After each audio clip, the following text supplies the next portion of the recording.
ladies and gentlemen, boys and girls, we got game number 2 now coming at you after a hell of a game 1 right there. And we're jumping right into it. Obviously, it's going to be a little bit later on for the European crowd especially, and this being a 2 European teams going out on a weekday after all, so want to keep things going, I'm sure, after what was a little bit later start on top of that. So anyways, the point is, here we are in game number 2, and we'll see if Shrek can actually fight back for a third game. A hell of an effort, but definitely figure it takes a lot out of them as well. So Sync Esports up 1-0, looking to take care of business. Interesting start here now. The initial bans, Madman, Warbeast, Glacius, and Tremble, but I think it's clear this is one of those cases. Insania and the Legion team, they know that they have the first pick, obviously, so they don't want to necessarily take away options that they would want to pick up. Exactly. And Doctor's one of those. You see Puppet Master response, but then they also pick up the Moira, figuring takeaway as a counter option, and also, well, because Insania has been playing it so well anyways lately. I'm kind of surprised Ogre didn't take the Moira themselves, honestly. Whenever like a different team other than Sync, or say, for example, say Sync is facing a team that first picks Doctor, they'll instantly counterpick it with a first pick Moira themselves, for example. And I'm assuming Sync picks up the Moira because, they most likely, or Ogre would most likely pick up Moira, next, for example, and sort of taking it away.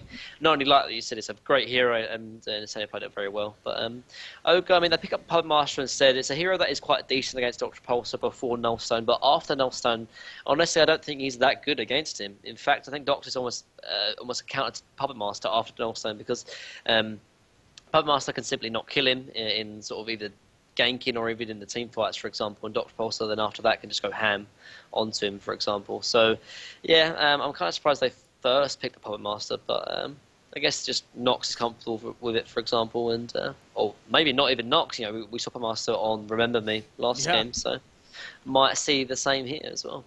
Yeah, wouldn't be out of the question, so we'll see who that ends up on, of course, for their side. But, the Chipper on top of that, so clearly they want to have that aggressive makeup, at least with those 2 heroes right there in the works. So back over to Sync Esports. How do they respond to that now, knowing that you could be playing against a lineup that's going to be in your face, or that's the idea with it? So already got the Moira and Dr. Repulsor.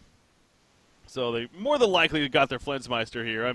Plus that probably felt pretty good for him as well. Again, if anything, that's the one criticism of, not necessarily, just something we point out. It's kind of funny how that he's, even though he's the carry player, his GPM's not even necessarily the highest some games, and he doesn't always play that carry hero.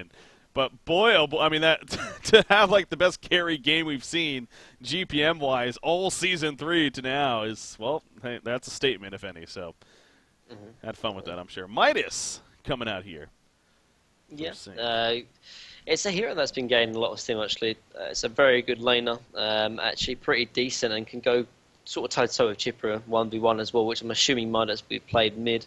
Can be played the offlane, but I'm not a big fan of Midas offlane, honestly, because the elemental warp, for example, has very low range, for example, can still get picked off after you use it. And you do need a lot of levels, for example, on him to really have a big impact. And in the offlane, you don't really get that, for example. But it can be played offlane depending on the scenario, for example. But I'm assuming it would be played mid, for example, and Doctor perhaps safe lane.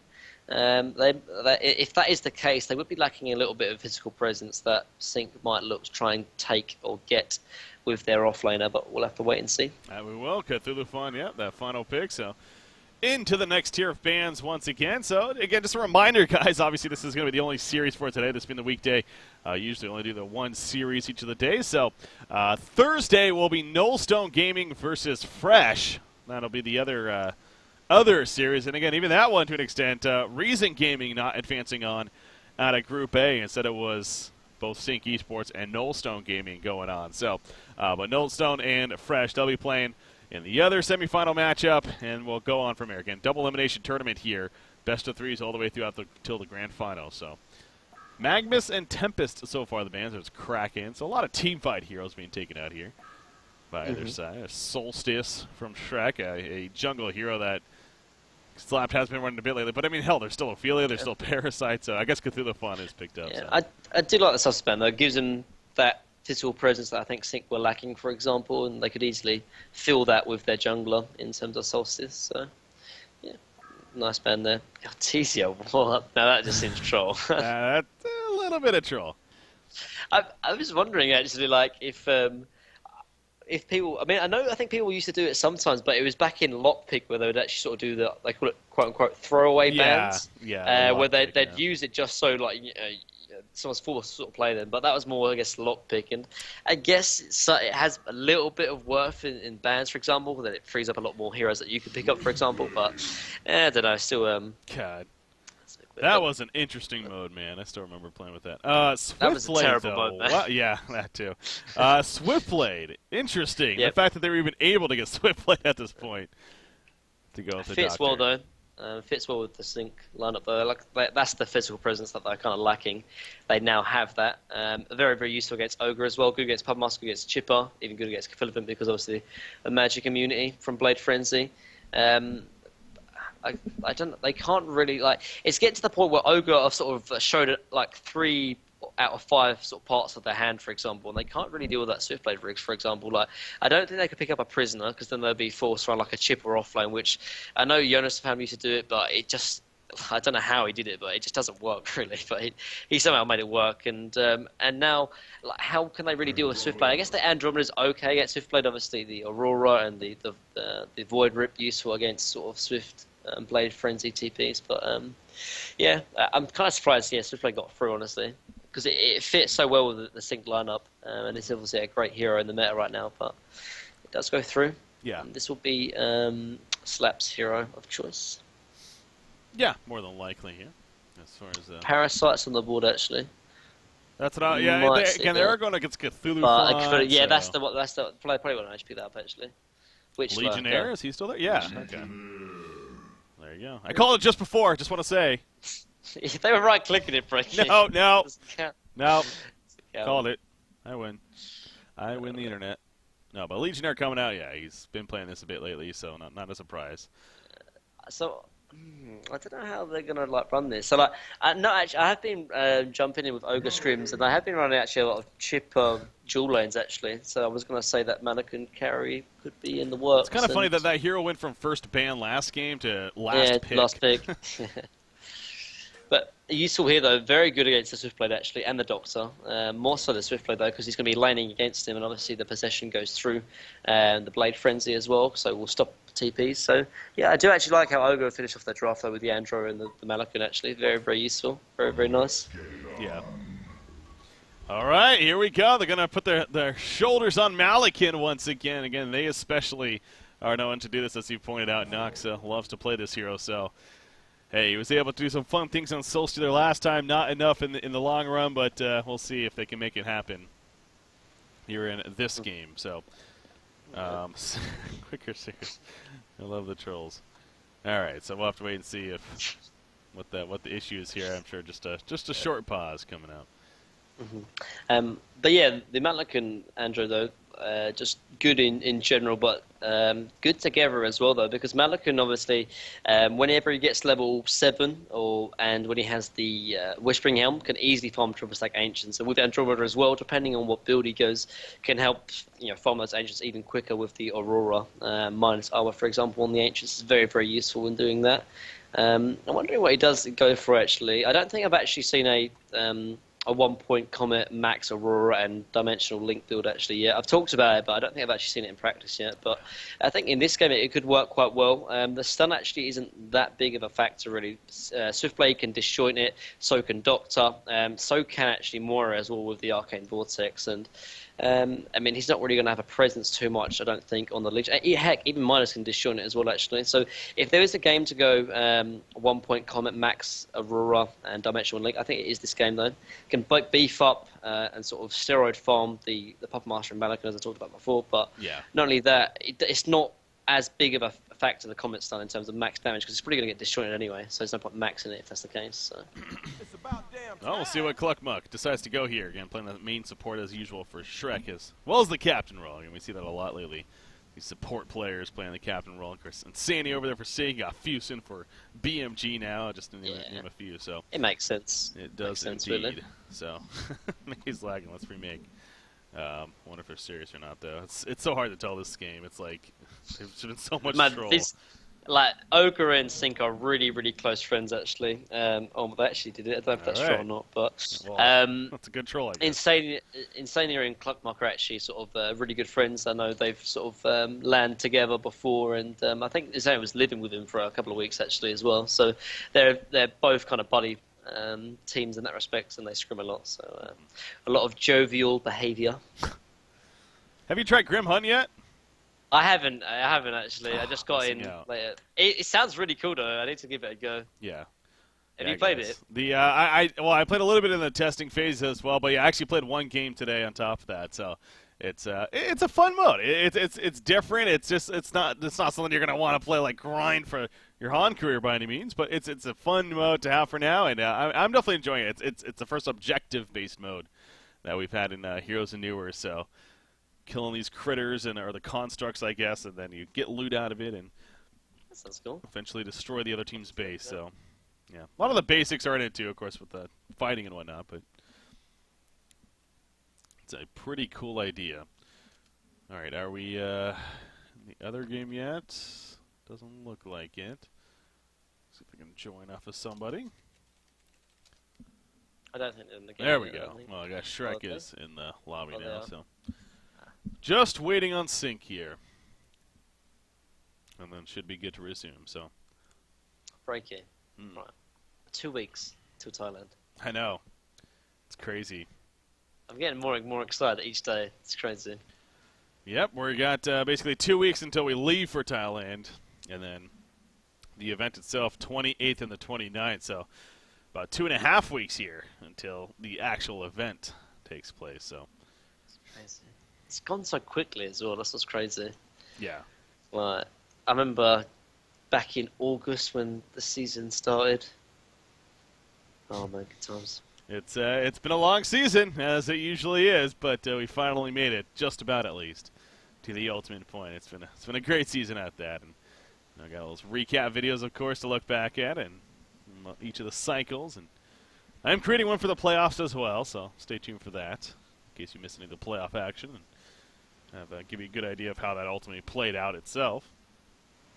But yeah, this event in itself too, it's been a nice, fun filler event, and again had a lot of good action this last week and here in the last week, even with the group stages, and now here we are with the final 4 teams competing in this double elimination bracket. So, all right, it looks like the last player of Sync is in as well, and now they're going to go ahead and do the ready up. So, again, it will be captain's pick, unfortunately, once again. So, just fly through the draft, though, I'm sure, and eventually get back into it.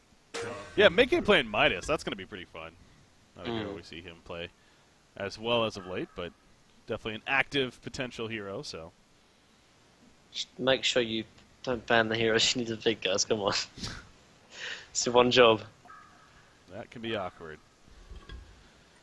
Yeah, just ban these really outlandish heroes instead.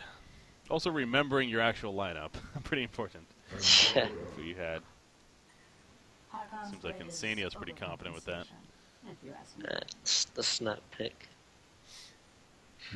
Yeah, you know, it's fun as well knowing that the World Finals are up, and obviously the event itself. We're really looking forward to that and seeing the teams, but also then the post World Finals and seeing the changes that happen both within the game as well as other events coming up. Then again, obviously DreamHack has already been announced that we're going to be doing that. So, and I can tell you right now, there's definitely going to be more on top of that. So it's looking forward to it. But also, you know, with balance changes and whatnot that usually happen after big seasons finish. So. Seeing how the game changes itself. Also pretty cool. Looking forward to that. All right, it looks like they picked the same heroes, though, so that's a good thing. Now it's ready. Not the same heroes. In, out, there. All right. Yeah.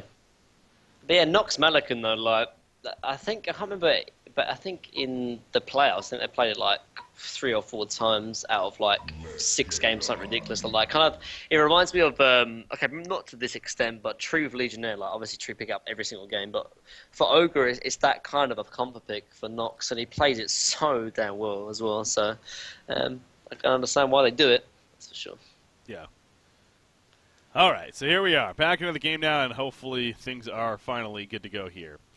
as far as resuming on with the series. So again, this is just game 2. We'll see if it could be a 3-game series or not. But this being the second game here. Mickey is so cool. A little bit of lag, but hey, gonna persevere with it.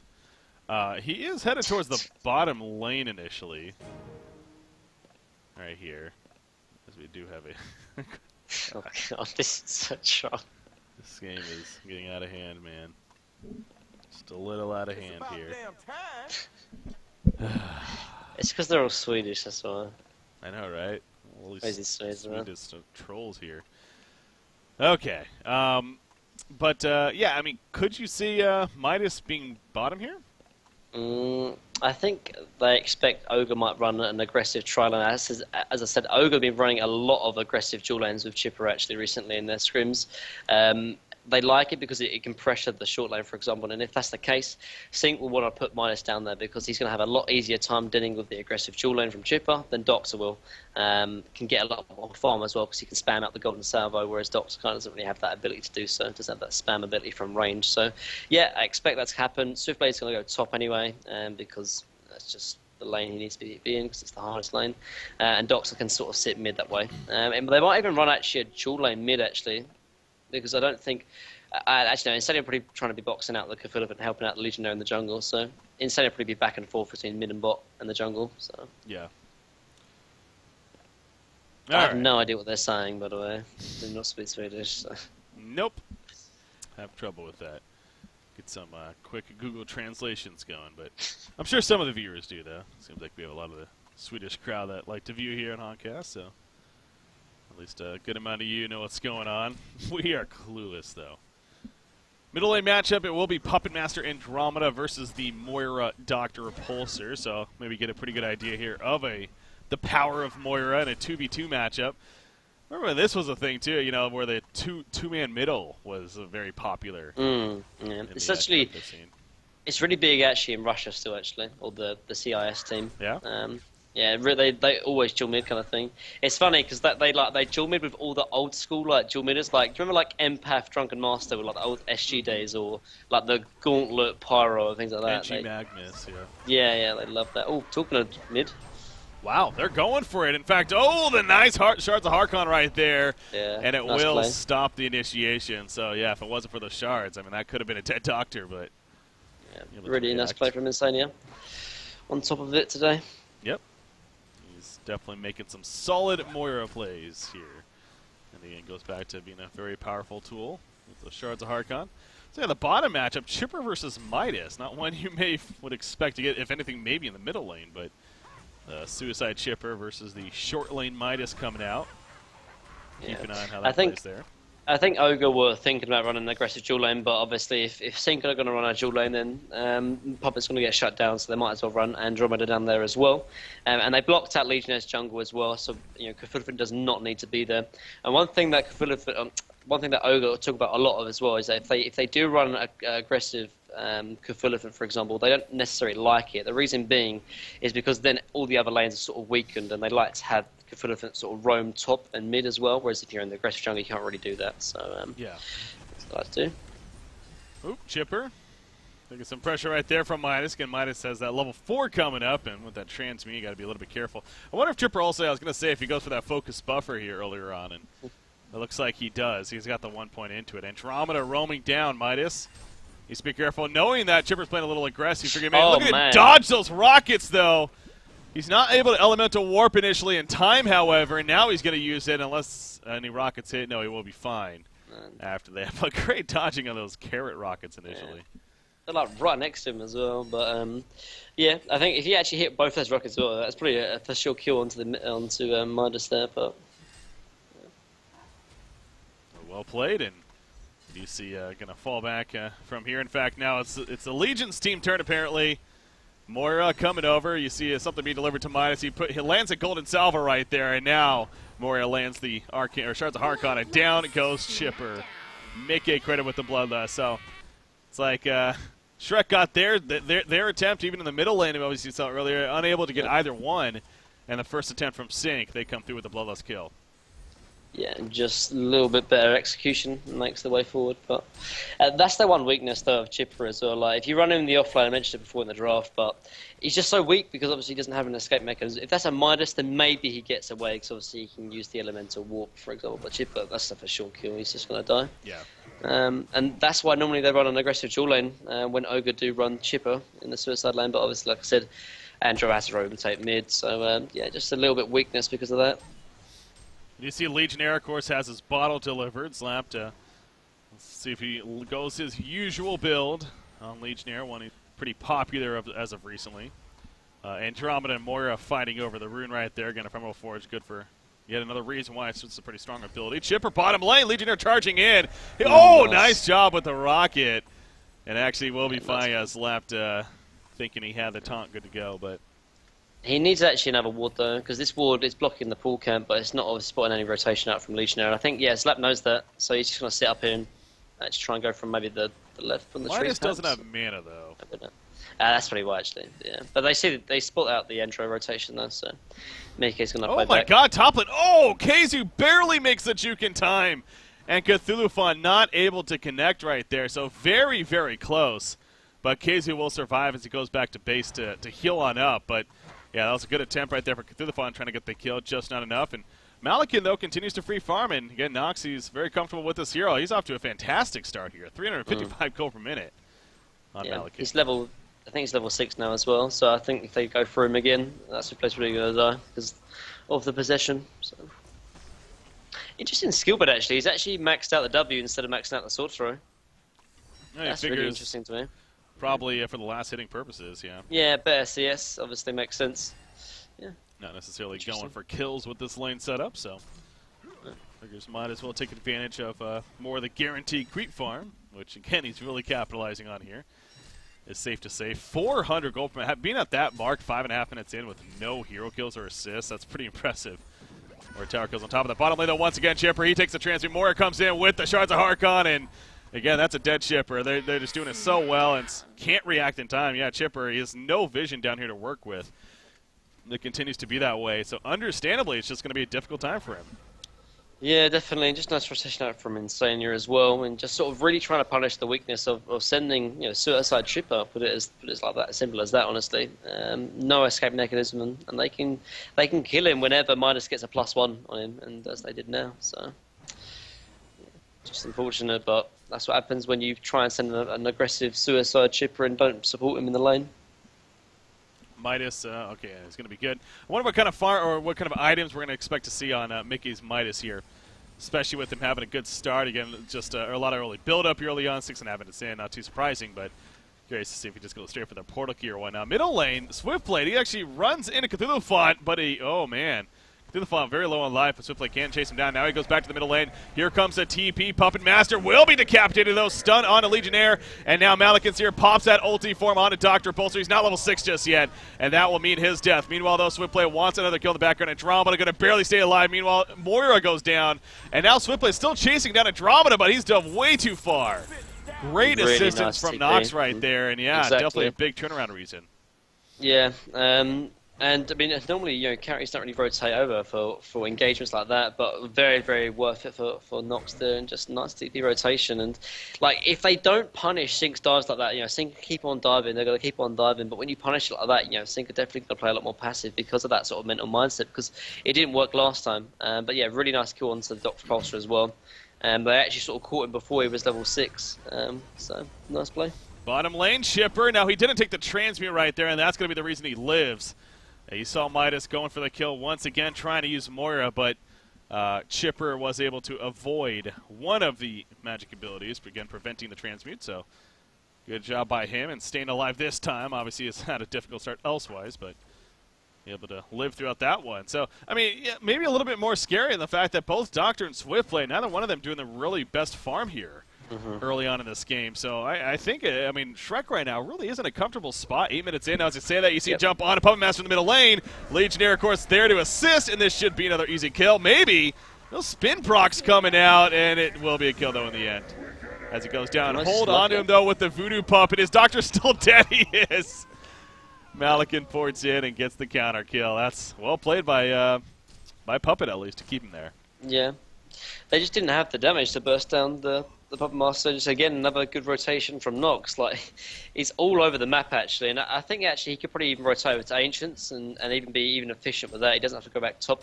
Probably rotate over to Ancients because a stack's going to happen in the next 20 seconds. No, he's just going to go back top.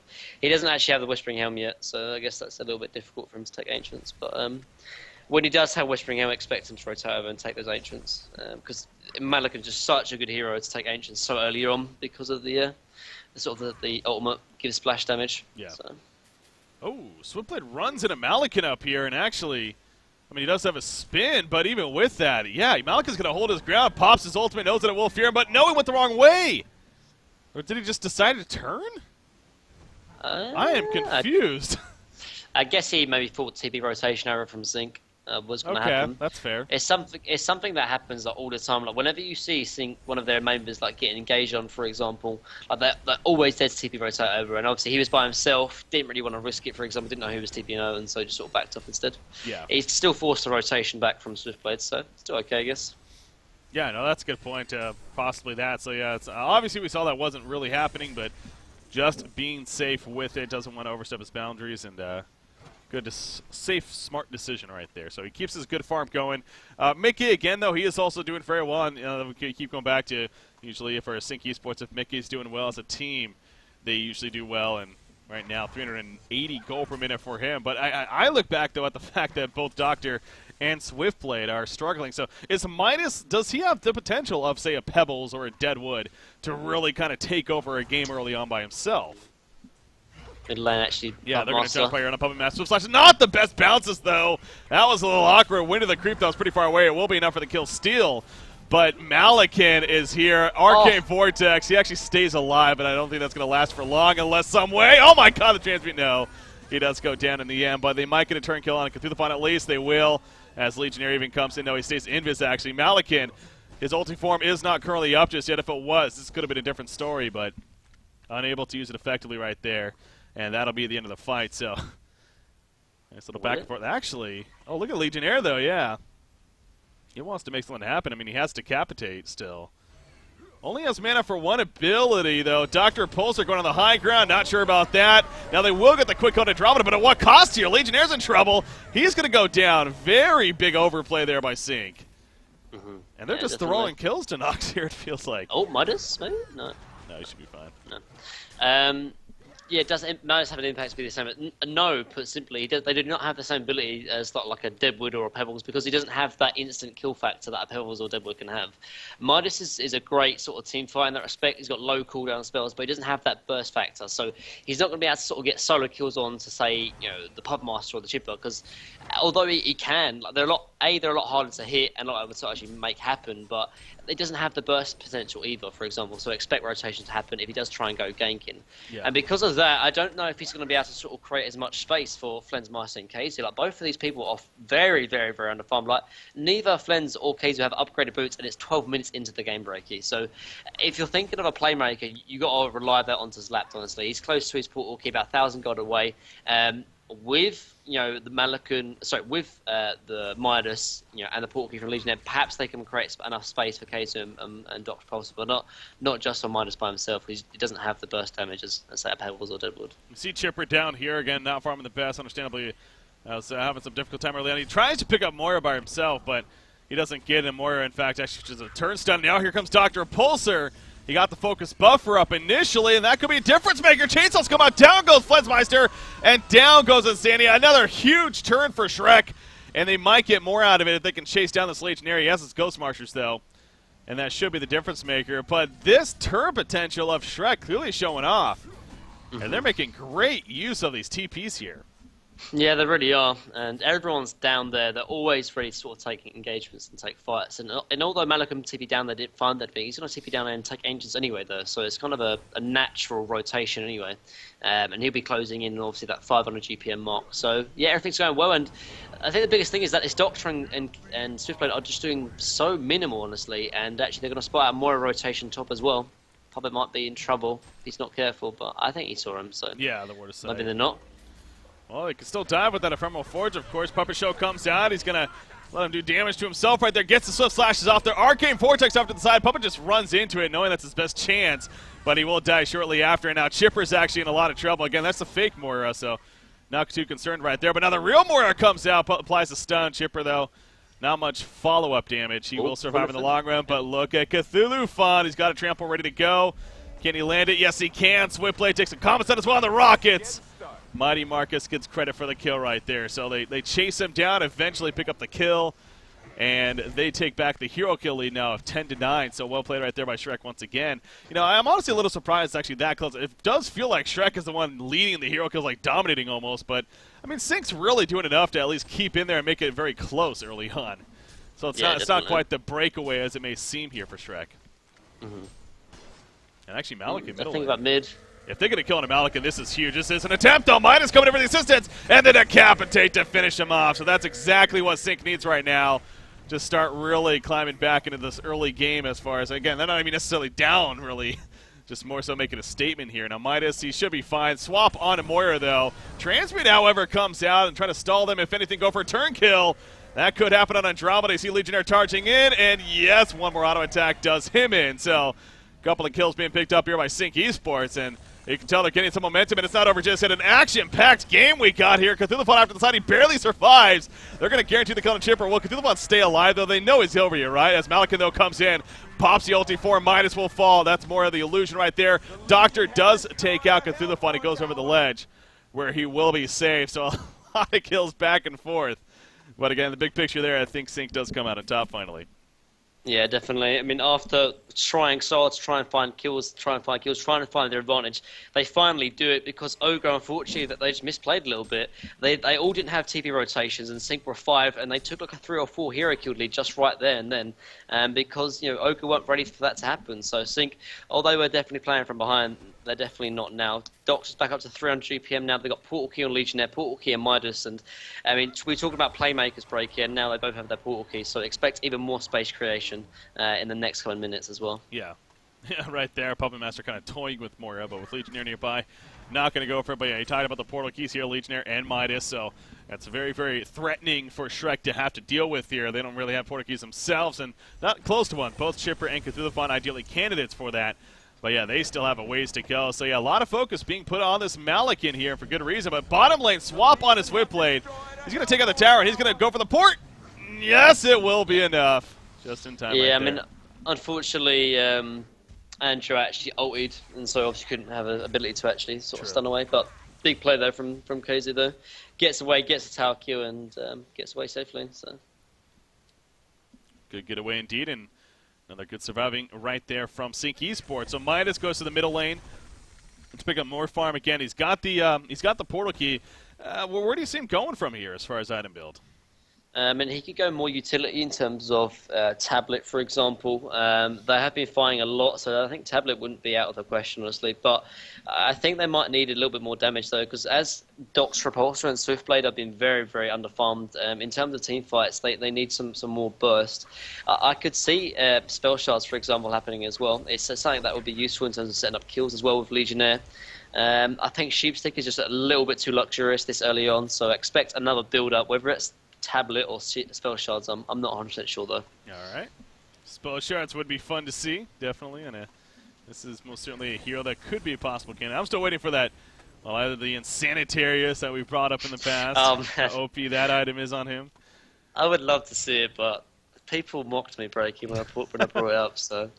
All right, or the possibility of a Restoration Stone even.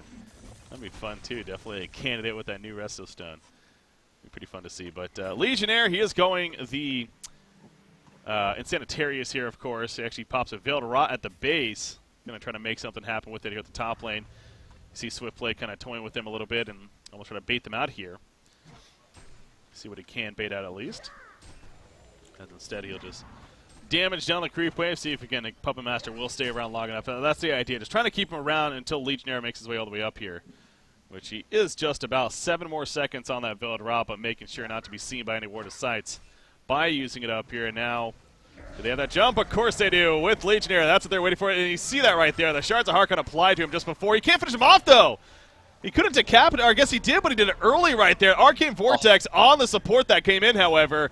but that's just going to stall a little bit right there. And Puppet Master remains alive, and now Legionnaire, he's trying to get the hell on out of here. He will port a key to safety initially, and I think they actually may all escape. So the fact they didn't lose anybody. Man, that Arcane Vortex is actually so useful. Like more and more we're seeing this hero, the more and more uses we're actually seeing of it though. But that disengage was actually massive there from Insania. If he does not get that Arcane Vortex off, Legionnaire dies, he dies, and probably Swiftblade dies as well. So that's 3 hero kills all aborted because of that Arcane Vortex onto the incoming TP. So again, man, Moira, yeah, we're seeing more and more use of it, and it's being very well played here, that's for sure. Continuing to be of great use. Legionnaire is still back there, by the way, and there is TP coming in from Swiftblade. They may try to set something up here if Shrek sticks around longer, so they will just deny the tower in the process, and that'll be the end of it for now. But you got 2,400 gold saved up on Mickey. He's currently headed back to base. Again, we'll get an idea possibly here shortly what he goes for. A look at Legionnaire, though. He's still looking for an opportunity. Oh, he portal keys in, and just simply to run away. Had maybe Andromeda, but of course couldn't see him, so wasn't able to find that opportunity. How's Flensmeister been doing in the meantime? It seems like he's kind of been quiet this game. He's up to 350 gold per minute now, so again, a slow start here, but he's got the icon, in fact, finished now, so he's actually done pretty well with that. And Mickey finds a kill in the middle lane onto Chipper with the assistance of Moira, looks like. And you see Moira also using that Ephemeral Force. Going to scout him to an Ancients, and they're going to come over now. Puts a stun on. Does she have her Vortex? She doesn't. Not enough mana for it just to coming off cooldown. Oh, man, that's annoying. Yeah, but... Look at all these Ancients. There's about 3 Ancients. Yep. They're all very... I guess it's not that big of a deal, but... just a couple useful there for Midas, so we'll take it. Or the last one, maybe not. They want to keep it? Okay, there we go. Down it goes. So... yeah, again, Malakin still continues to be the top farm in the game at 466 gold per minute, but you just look at the GPM charts, and the next top 3, nearly even 4, are on the side of Sync Esports. So more of the team effort overall, as it usually is for Sync, compared to what Shrek has going for them right now. Yeah. Yeah, but I mean, you got to think about going into the late game as well, though. Obviously, Legionnaire and Midas especially, actually, is going to start scaling off. So is Doctor to an extent because he doesn't have. I mean, he's got an okay start. He has bounced back very well, but K2 doesn't have a big invis. Actually, Doctor, is he invis? Oh, he's invis. I can't see. Yeah. Is he, looks like it's hard to tell sometimes. He should be fine though. He's got the invis. They don't have any vision on them. I don't see any dust or res or anything. So yeah, it's going to be fine for here. It's just really scouting it out and. May set up a jump. Meanwhile, in the middle lane, no, back to the top lane, actually. Midas is going to be jump. Again, Moira's here, though, and so is Dr. Pulsar. However, they kill Midas pretty quickly, and Doctor just doesn't even have time to open. So, great pick by them, and they'll take... I mean, it seemed like that could have been a setup for turnaround, but now Chipper is in a little bit of trouble. Dr. Pulsar just sitting on top of him. That's too risky. Yeah. He wants to so badly. Well, the Swiftblade and Moira are coming over, but they're thinking about it. Malakin maybe mid. Yep. Yeah, they want to go for Malakin. There's a taunt once again. Will they be able to save him once again? Chipper is here. The mana burn on, and Malakin to decapitate. Will finish him off in the end. Chipper on the run. It should be fine. Andromeda trying to maybe get more, but couldn't get close enough for it. So that's a hero they want to pick off, of course. Dr. Pulsar, meanwhile, at the top lane in trouble. Can Flensmeister maybe ludicrous speed away? Yes, he can. Oh. It's just enough to get away right there, just out of reach of that voodoo puppet. Yeah, that's kind of why. I mean, he doesn't actually have a null stun yet, but that's why Dr. Pulsar is quite useful because obviously he can break the leash range of the voodoo puppet very easily. Obviously, if he's not locked down, which normally you get null stun for. But he's got icon as well, so he did have a sort of struggling start. But actually goes Storm Spirit here against Midas for Midas actually, which makes a lot of sense to be fair. Storm Spirit is still a very good utility. Like Tablet actually, but very good actually against Puppet Master because. What happens, obviously, when someone's puppet showed when someone's got Voodoo Puppet on top of them, when you use Storm Spirit, you can still actually waste charges on the Voodoo Puppet and sort of nullify the element there if you're not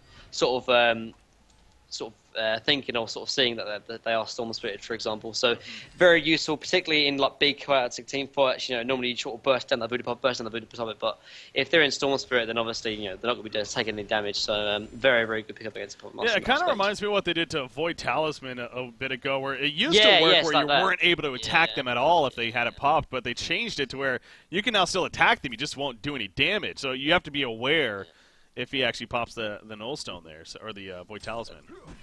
So, yeah, that's a good attribute of it, definitely. Legionnaire, he's continuing to build up himself against Slapped likes to do this style. Gets in Sanitarius. Allows him to be a big-time damage dealer, especially early on in the game, as well as that great initiator, and now the Shrunken Head very likely. Going to be next in line. So yeah, Mickey with that Storm Spirit, as you mentioned. Also, buying time for both Doctor and eventually Swiftblade to get that farm necessary to be the carry potential that they can be. So you look on the other side, again, it continues to be Malakin. He did not finish this in Sanitarius. It looks like he's going to try to prioritize his Shrunken Head here. Yeah, it makes sense. Which he actually has enough build for. Midas has been having like a sick game. Like, he's actually the highest GPM on the side of Sync, and obviously he's having a big impact. He's maxed out, obviously, all his spells now. Dox is a big presence, so is the Moira, for example. So Shrunken is just the safe bet, for example. He probably still will go in Sanitarius, but prioritizing the in Sanitarius first. Or after, sorry. Yeah. Shrunken Head. Gonna pick that one up after. Secondary tower race right here between the two teams. Both are going for it. It doesn't look like either one going to try to defend, TP and defend it. So both will fall around a similar timing and keep the leads basically where they're at, which is about a 3,000 gold lead and a 6,700 experience lead right now for Sync Esports. So overall, again, continues to be in their favor. Chipper trying to finish that staff for the Masters sooner than later. He did go the Sackstone here. Talking about that a bit lately, but definitely a staff on Chipper, basically a priority item on him. So getting that will be clutch for him and his team. Icon of the Goddess, and any charges on it? No charges on it just yet. Lensmeister hasn't really had an opportunity to add charges up for it. Yeah, the close call earlier on, but wasn't able to finish. But middle lane, kind of pushing it in right here, almost baiting something out of the Hellborn side. We'll see if Shrek falls for this, and if so, will it backfire on them? And is that Cthulhu on the back? Yeah, he's in a good spot. There is no invis down, so they don't know that he's here. In fact, he's going to start on a Dr. Repulsor off the bat. In comes the Arcane Vortex, though. And in the background, Chipper going to be taunted by Legionnaire. Legionnaire is getting low on life, however. He's going to fall in the end. Puppet Master doing a good burst to him. And the swap out on a Cthulhu Ball keeps him alive. Now, Dr. Repulsor, he's trying to get away, but he can't. Of course, Storm Spirit applied to him just in time, and he will be able to get away. That is the great teamwork of that item. Now, they do kill two still in the process, but yeah, good save at least on the Doctor in the end. Really, really clutch by Mickey there. Really nice play there. He was for sure dead if he didn't source it right there. They're going to look like they're going to try and take Congo at the moment, which is pretty useful for them. At Sync, I don't think they can contest, actually. They're going to take this pretty quickly, but yeah, I mean, that Arcane Vortex I thought was really going to sort of sway the team fight for them, but that Shrunken Head Malakan was just doing too much work in the team fights breaky, and they didn't have the damage to kill him because obviously he's picked up his Shrunken Head, and there's no physical presence because Swiftblade's had such a struggling start, and yeah, it just wasn't enough, unfortunately, to sort of deal with that Malakan. So take the team fight. Yeah, now you got a token of life on Malakan. Actually sells the Blood Chalice, says, I don't need this anymore, and of course makes sense, especially when you get the token in place of it. So big fight there for Shrek. Definitely could be one of those game-changing momentum fights here for Shrek. And in fact, you look at the Golden Experience, practically identical now. So yeah, that should really tell you something, if anything, how powerful that fight was for the Hellborn team. And again, that was Sync really trying to push in and bait them out even. But the Invis Cthulhu font really caught them off guard and turned things around. Now, as I say that, Moira scouting things out. You got Puppet Master and Andromeda down here currently. Yeah, Gonna pop the assassin shot though. Yeah, well, I guess just wasn't aware that they were there. I mean, they didn't have vision necessarily on them, to be fair. Yeah, so. I guess so. I guess maybe they're just scared of a bait, for example. But yeah, not able to find. I'm looking at the Legion team though. Again, they just really like any big items coming up for them, and nothing really screaming like, oh, when they get this, it's gonna be great. I mean, a Hellflower and Doctor will be great, sure, but that's still even a little bit of ways away here. Yeah. I think it's just because the two most important cores in this draft were shut down very, very well at the laning phase. I mean, Flens has actually recovered very, very well, to be fair, but it's just not as sort of threatening as he normally is when he's like around 400 GPM, for example, when he's Doctor. And as a result, Ogre, they're happy to sort of play a lot more aggressive. They're happy to sort of make a lot of the movements here. Actually, bottom lane, talking of movements, Doctor. Doctor wants this kill, but now he's out of mana, but here comes the Hasted Minus, pops the Storm Spirit, gonna set up a turn. No, he can't get the transmute off, actually. We'll finally do it. Andromeda trying to finish off Doctor, but not able to do so. Malakin, he's chasing him with the sword throw. He does not pour with it, however, as it was out of range. Moira, the illusion gets taken out, but Swiftblade Legionnaire here. The taunt comes out. Cut through the fucking end up falling. Malakin is standing his ground, though, in the ulti form. You gotta be scared of that, especially with the Shrunken Head up, and they are gonna start the retreat with the Arcane Vortex. Will they turn? They very likely could turn, but no, they don't want to. There was a buyback. Yeah, wait, and it's still token. Oh, okay, yeah. I think, Malakin bought back earlier. I didn't even know that. Yeah, he pulled back earlier, but yeah, it's just really smart play from Sync as well, that they focused down the pub, they focused down the Cavillifant, for example, and Malakin was just getting completely kited there from Sync. Just really nice play, obviously, with the Arcane Vortex as well. Again, just securing their retreat at perfect disengage spell, this Arcane Vortex, and just it's something like it's kind of like the opposite of Dr. Pulse, for example. I've talked about it with Dr. Pulse, for example. Like if you win a team fight when you have Dr. Pulse on your team, because of its catch potential, you can get like 1 or 2 extra kills even after the team fight's already sort of won and the dust has settled. Mm-hmm.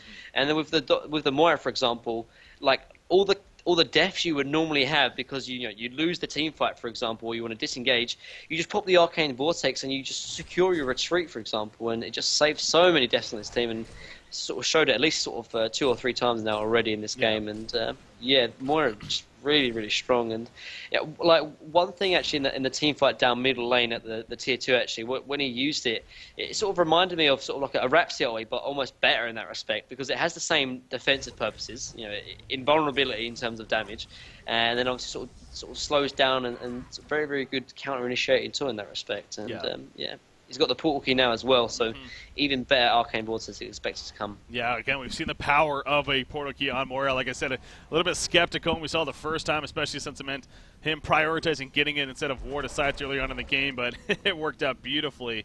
And I'm confident now that it could be the same situation here. But as far as Shrek is concerned, they're going to go for a push middle lane. Still a minute 20 remaining on the token.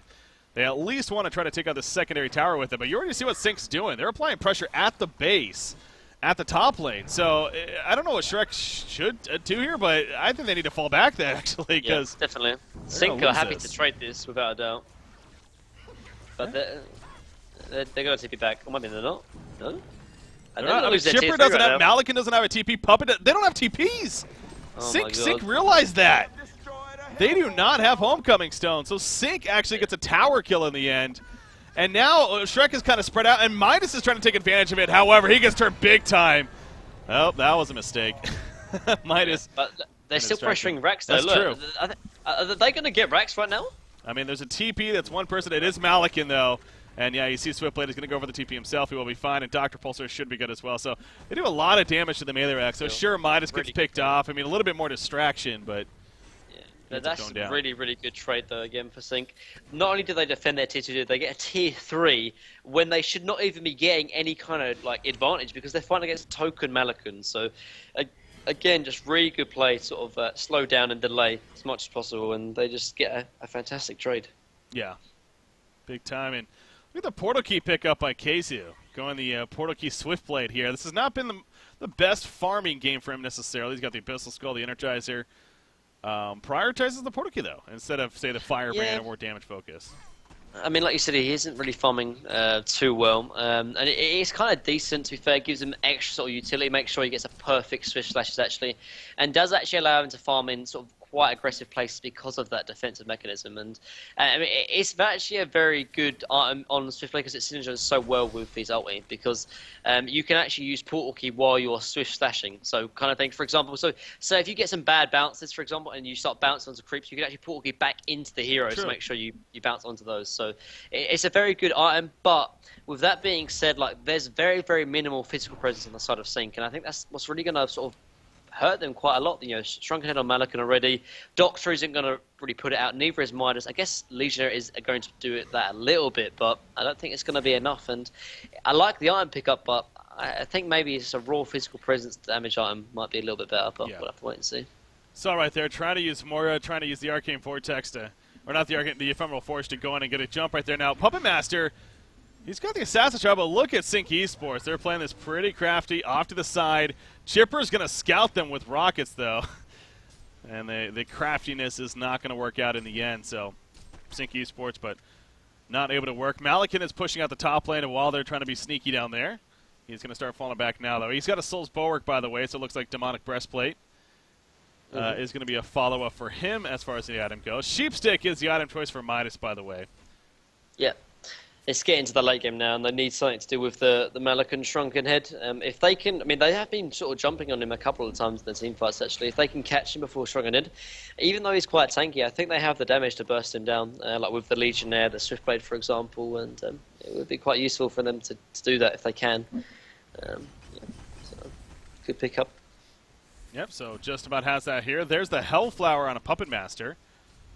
Of course, a similar idea there for catching them off guard and looking to burst them down shortly after. Of course, the Staff of the Master on Chipper.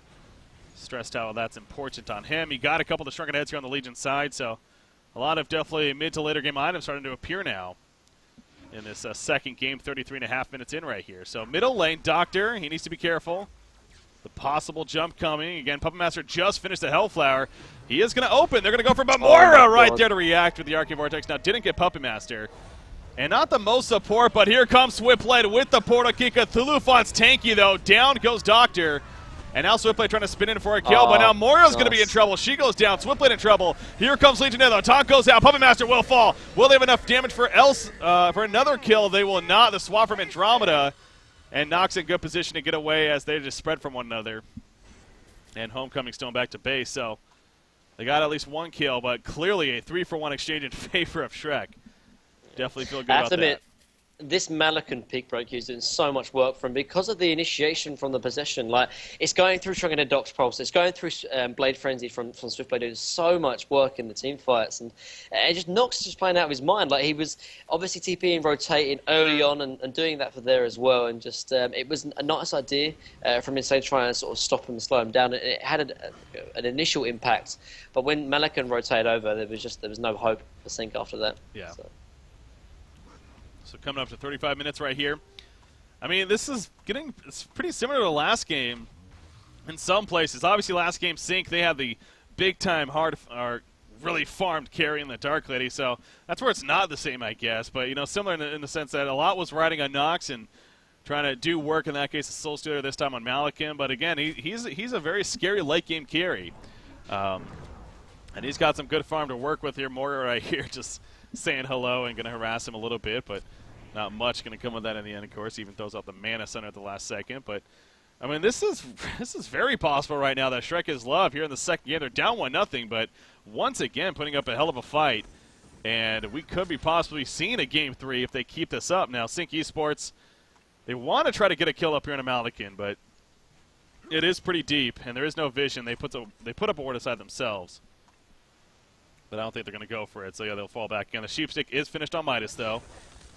See if they get opportunity with that. And another Kongor kill, obviously, could be very important here. So I wouldn't be surprised to see that being the next place of a big team fight, possibly, amongst these two teams. Andromeda, Legionnaire finds Andromeda, and that should be a quick and easy kill. Yes.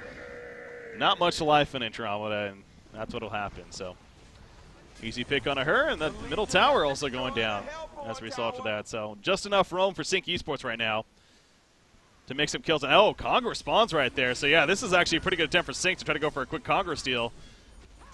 You think Shrek would have to have an idea. They're sending the Vagabond leader in. That's under the control of Malakin, so they'll spot it at least. Smart.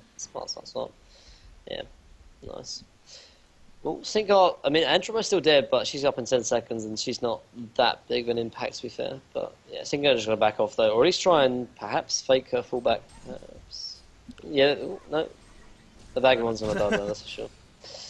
R.I.P. Vagabond leader. Lived a long life, but goes down now. So yeah, they're going to get some vision up now of Kongor, and again, that's expected. Kongor is going to be a place of interest for both of these teams, so we'll see if Shrek, again, they're the Hellborn advantage in that sense, if they get an opportunity. In fact, Malakin going to go right into the pit. Now, Ward of Sight did spot him doing this, so he wasn't necessarily sneaky with it. But if you're Sync, I mean, again, it's kind of tough right here. Not being the Legion, obviously. You see Moira from behind. Going to go into the Ephemeral Forge, maybe try to scout things out, get some information. This is going to be big, though. I wouldn't be surprised if he wastes the Kongor just about dead and goes in. He's going to go in right here. And actually, they're going to try to pick people off. Now, Swiftblade's a target, Cthulhu's target initially. Out comes the Shrunken Head, though, as the Arcane Vortex in the background. Malakin, though, he's popped his ultimate Sheepstick onto Chipper. Chipper being locked down completely, and Chipper will fall before he can do a damn thing. Malakin, he's going to try to chase, but he's being kited pretty heavily right here. Nice catch on the Midas, though. And Midas in that Puppet's hold, or Puppet's show more so, he eventually will fall. Dr. Repulsor currently out of mana, going to try to get away. And it looks like he will be fine with that. So 1-for-1 exchange so far, but actually Chipper did buy back. Double Damage Rune happening to be picked up by Swiftblade here. Oh, yeah. Still going? No. It looks like they're going to try and re-engage, actually. Swiftblade and Legionnaire actually buying health pots and mana potions. Yeah, they don't want to give this up, obviously. And a buyback on a Midas, so... I mean... I think I might get caught out by the courier, perhaps, I don't know. They're going back in, that's for sure. Now, no ulti on Malikan this time, and no, okay, it's going to be coming up. It is a pretty short cooldown. Moira goes in, the mana print on a shipper right there, as Kazu got a pick in the background on a Cthulhu font. Malikan, though, he's about dead on Kongor. It's going to be close. It goes in, Storm Spirit applied, and he steals the token of life, does Midas. Midas in a little bit of trouble himself. He will fall off the bat, but the ulti form pop from Malikan. And now Swiftblade, he's taking some good damage. He will probably drop right here as he does. Legionnaire goes down. Dr. Pulsar, though, he comes back to the fight with the full mana initially. Going for Chipper for him, but Malikan is still too strong. And yeah, Dr. Pulsar needs to get out of there. So Sync Esports, they do not come out on top of the fight. They got the ninja, or the token ninja, but I still think Shrek overall pretty comfortable with that. I mean, Malikan's still showing that he's doing some good damage here. Yeah, definitely. They just have no way to deal with him, as I said, Breaky. They had no physical presence, so they just simply can't kill Malikan. It was some nice, cute plays, though. I see a nice play from Mickey there. Steals the token with Storm Spirit. It's just not enough, though, Breaky. Like, they don't have the damage to kill Malikan, and that's the biggest issue, though. And actually, they're going to pick off Andromeda there. Nice play. Oh, he might get picked off? No. It's going to be fun. Most likely. Midas should be fun, I think. Yeah, he should be able to get away right here. In fact, could go for a turn kill. Oh no, now the Hellflower's applied to him, and actually he's going to be forced to fight, and he will be picked off. He missed the initial golden salvo. Yeah, but that's what did it. But yeah, they have no damage, Breaky. Like, I mean, I understand that the portal key pickup from actually talking about Swiftblade, he might be in trouble. He is in a lot of trouble right here. Again, you look at Midas and that damage, or excuse me, Malikan. The nice stun at the last second though, and Swiftblade will barely get away right there. But yeah, that was indeed very close. But yeah, it's just the lack of physical presence damage. Lack of physical presence is just hurting too much, Breaky, in these team fights. Like you see, they're not even focusing Malikan because they simply can't kill him. And the most annoying thing for Ogre is that they can win these team fights, but they get getting kited far too heavily at the moment. I think a portal key not being on Chipper, I think, is the biggest factor because they're being kited so much. Perhaps you should even pick up a tablet because they're kiting it with Arcane Vortex, they're kiting it with the Doctor, they're kiting it with like Storm Spirit and Sheepstick from Midas, the Taunt from Legionnaire, the portal key from Swiftblade. Like they're kiting so well, and yet they still can't really kill Malikan, but it's still annoying because Ogre should be dominating these team fights, but they're just simply not because they're getting a little bit outplayed, to be honest. They are, and you can tell Sync Esports definitely on their back foot to an extent. They're going to try to go for another pickoff right here, but not going to really get the best opportunity. Moira running in again with the illusion as she can, get some information, and that'll be the end of that. But again, nothing much really coming of it. You do see Dr. Moira, Legionnaire, they're all in the vicinity. Swiftblade as well. Yeah, getting that physical damage. You would think Swiftblade is where that starts, but it just keeps going back to him. Only being 300 gold per minute. Yeah, going the portal key on top of that, exactly. Not a big fan of it, obviously, in hindsight now. Just really lacking the physical presence. Yeah. But I have to admit, Breaker, these team fights, Insania and Moira in general, it's just doing so much work. Like in that last Kongor fight, having the ability to initiate with absolutely no repercussions is absolutely massive, Breaker. The Ephemeral Forge goes in with Portal Key, sort of disjoints the team fights, uses the Shards of Harkon, maybe use just doing things like this, and it's just so frustrating, and particularly in big sort of tense team fights. It's just a big factor. Like he jumps in, I think Arcane Vortex, the team fight allows Midas to jump in as well as the Legionnaire, and there's just no repercussions because obviously it's only an illusion. And I have to admit, I mean, if they do get through, say for example, if Ogre do get through to Game 3, I think definitely they should start looking to banning out this Moira because it's doing so much work in general at the moment. Yeah, it is something that again, being really not a first pick this game around, but the second pick, it was the first pick the first game. So yeah, being a top pick clearly for Sync Esports that they like here, at least recently. So wouldn't be out of the question. But again, that could be possible. The fact that Shrek is on the verge of possibly forcing Game 3, but this is big. Malikan's getting caught out right here. If they burst him down, this is going to be a big opportunity for Sync Esports, and nothing the team support can do. They weren't here nearly in time, and he does not have a buyback. So again, now it's how does Sync capitalize with this? It's what can determine so much right here. I don't know if they. I guess they probably take a T2 tower bot, but I don't think they can push in because I'm assuming that they expect Malakin to have a buyback, and if he has a buyback, they simply cannot push high ground. But again, like with the sheepstick from Midas, they have ways to deal with Malakin if they get the jump, if they get the initiation. But if they don't have the physical presence to actually kill him. And just nice pick off there again from Sync. But. Yeah. Tower kill, it is going to be easy. Again, it's like you're talking about. It's really, that's all they're unfortunately may be able to get right here. Although Mora, man, Andromeda has to be feeling so lucky. Clockmuck just happened to be line of sight. And I guess Mora wasn't aware that the Arcane Vortex actually went somewhere. The Shard of the Harkon, went to stun somebody. So it's going to be fine. Now, we will spot Andromeda again right here, but again, by herself, I don't think anything should come of it. Unless Midas can get here. He's in the vicinity. Yes, in range. Has a sheepstick. And here comes a follow-up burst from Midas. One Murado attack. The focus buffer absorbing some good damage. A nice job right there using the Storm Spirit to avoid the Rocket Barrage. Now, meanwhile, at the top lane, you see right there, Puppet Master and Cthulhuphon thinking a kill. But no, Midas back over here with Legionnaire. They take out, that was Chipper. So back and forth all over the place. So fights happening left and right. But, just really nice play from Sync, though. They realised that obviously a lot of their heroes from Ogre were top, then they see the opportunity mid. But again, the initial kill onto the Andromeda, I know it's only a small thing, but that all was set up from Moira because of the ability to jump in there, create a little bit of space, create a little bit of damage as well from Midas, and the vision as well, and all without any repercussions because it was only illusion at the end of the daybreak. And like again, I talked about how Moira sort of a little bit reminded me about the Rhapsody because of the Arcane Vortex, but this Ephemeral Forge reminded me of like Cersei in terms of her illusion just being a complete nuance for Ogre, and just very, very annoying, giving a lot of information for Sync, and they're using the information very, very well because of that. Absolutely. Bottom lane, you see Puppet Master looking for any opportunity, but doesn't really feel too comfortable going out there, and again, understandable. That's you're really just referring to right there. Ooh, Swiftblade finds Malakin as he's invis on Swiftblade, but that's the Veiled Rot, so luckily that he didn't get exposed. He does have a Brutalizer now, though. Again, that kind of goes back to the idea of the physical presence and at least picking it up there. There's something. Yeah. At least they have it gives them a tiny bit of lockdown as well, because even though Malakin's got shrunken, and obviously the Brutalizer proc goes through that. Gives them like a 1 second stun, which is obviously, well, actually 1.4 second stun actually. So at least it's a little bit of extra to deal with the Malakin. It's not going to be enough because obviously there's still a lot of physical presence needed to actually kill him, let alone actually sort of stun lock him. But it's at least it's a good start, that's for sure. Moria once again using that Ephemeral Forge, going to scout out with it over here.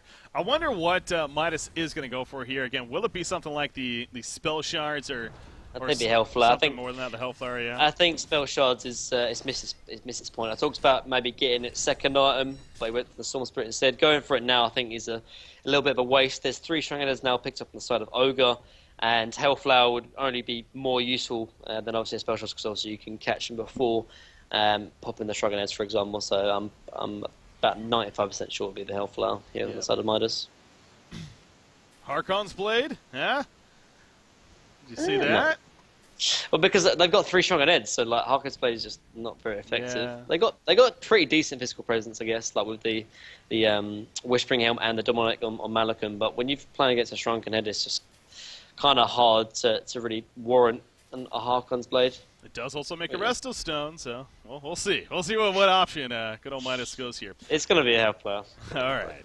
You're confident with that. I'm confident with Resto Stone. Legionnaire goes in on the Puppet Master, and the damage from him again. You see the build that he goes. It allows him to do that. Doctor Repulsor, though, in response, he takes some good damage himself. He is going to survive, though. Meanwhile, they picked off Andromeda, it looks like. Cthulhuphon and Chipper, they're still trying to make something happen, but not for long, says the rest of the team of Sync Esports. They all come together, and down goes Chipper. So the last thing you want to be doing is fighting without Malakin if you're Shrek, and that's exactly what happened right there. All 4 of the 5 heroes on the team fighting without Malakin, and they just get completely wiped out. Yeah, you said it straight, Break. You fighting without Malakin is a complete no-go. He is your all and everything in this strategy right now. And Sync, they don't need physical presence if you're not fighting against a Malakin. And as they don't, they find the opportunity.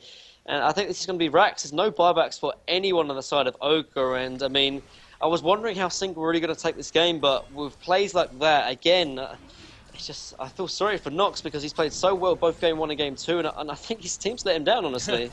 He is really doing the definition of carry. Again, Nox is known for that. He gets great farm. He does very well, but yeah, ultimately, unfortunately, the team just has not been able to come together in the long run, and this could be the final push for Sync Esports. Not necessarily final, I guess, but a lot of it as they get the middle. Now you look at Insania, just smart play. basically sacrificing himself to get both of the racks right there. Definitely worth it. Smart play. But yeah, like, as in, just a complete team fatal error there from the side of Ogre. Like, you know, if one person dies, you probably can still defend because you've got a Malik on your team. But when all 4 of you die, that's just complete no-go. If you're going to get picked off like that, you have to make sure that Malakin's with you. And Malakin was just off farming the map, for example. And Ogre, his team, he just got picked off when Malakin was not there. So, yeah, just unfortunately for the side of Ogre right there. But yeah, they lose racks. I mean, they lose racks, but they're still in this. They're still in a good game because their team fights are still stronger because there's still no physical presence from the side of Sync. There's Congo being taken out. If they can get that, maybe they can get a set of racks for themselves. Yeah, this is big. I mean, this is bananas as well. You look how fast it's dropping. So Sync is not going to be able to do anything about it. I mean, they probably have an idea that something's going on, but with how fast it's happening, I just don't think they're going to be able to react to this in time. I mean, you look at the mini-map, they're not even necessarily heading over. From the looks of it, so maybe they don't. Okay, they're trying to now, yeah, but again, it's Moira's here with the illusion. Catch the Arcane Vortex. I thought she was going to do that. Yeah, will she do it here? Yes, she will. So she's going to stall it long enough. I mean, Kongor doesn't have much life currently in the back of Legionnaire. He puts this on Chipper. Chipper's taken right off the bat. Here comes Malakin, though, in the ulti for Midas at the flank, though. Andromeda's going to be the easy casualty right there. Dr. Pulsar struck ahead. He's still going around. Puppet Master did burst down Swiftblade. Midas now a puppet show onto him. He's being locked down. Here comes Moira with the stun. Not in time. Going down. Legionnaire, though, he's still up in the background trying to chase Saka through the font. Cannot do so. So right now, Sync Esports, they do buy back. Both Keizu and Mickey buy back, and they're the ones with the numbers. Again, especially with Kongor so low, they could come back and steal this. Possibly as, yeah, they have to port back, so I'm pretty sure that's going to happen. So Sync, hey, buyback's used, but they are going to steal it, and they will get a pick onto Puppet Master to finish it as well as Legionnaire goes in with a taunt and then decapitate. Just, this kiting from the side of Sync is just insane. Like, if I was Ogre, or particularly Nox, I would be so infuriated right now because he's got all this damage that they can't dish out because they're just fighting and they're just sort of kiting and sort of just running away from him. It's almost like Rat Hon, but in terms of the team fighting breaky. And Sync, I mean, all credit to them, they're playing it perfectly well, but Ogre, they've got to put key on Chipper right now, but they just can't seem to lock anyone down. There's no sheepstick, there's no tablet, and it's really hurting them right now. Big fight right here. Andromeda swapping out a Midas. Immediate Storm Spirit, though, right off the bat. Malakin, Shrunken Head is popped. It's going to be wearing off pretty quickly, though. And now Swiftblade's on top, and Brutalizer proc goes off. But there's the Sheepstick. That's what they need. They're locked in on him. Malakin is dropping right here. He does have a buyback if he falls. Will he fall? The question. No, he won't. That lifesteal, man, kicking in. He finally does go down as he got the kill on Midas, though, just before the Arcane Vortex comes out. And, okay, there we go with the kill. But he buys back now right after. Dr. Pulsar, he's still doing work. He's got the token. The charges are adding up. A hat trick for Flensmeister. But now he's going to fall back because, again, a lot of his teammates are dead, obviously. Doesn't want to overstay his welcome. So we're seeing, again, quite a bit of buybacks here. And that is the final buyback now on a Malakin. Right there. So Doctor still has both of his, and I think that could prove to be a big difference maker, if anything, in this game, especially with the middle racks being down in Sync's favor here. So. Yeah, but again, though, I mean, yeah, they're still 15,000 gold behind, and it looks bad, but it's still not as bad as it seems, honestly. Like, Malakin is still wrecking in these team fights because Sync, I mean, they're getting better items, they're getting closing to sort of that physical presence, but they still don't have it just yet. And so Ogre still have a good hope if they can actually take a team fight that is in their favor. The last two team fights have gone either 4-man white from the side of Ogre because Malakin's not been there, or, you know, they've been kited too much, so they actually get the Congo because of buyback from the side of Sync, for example.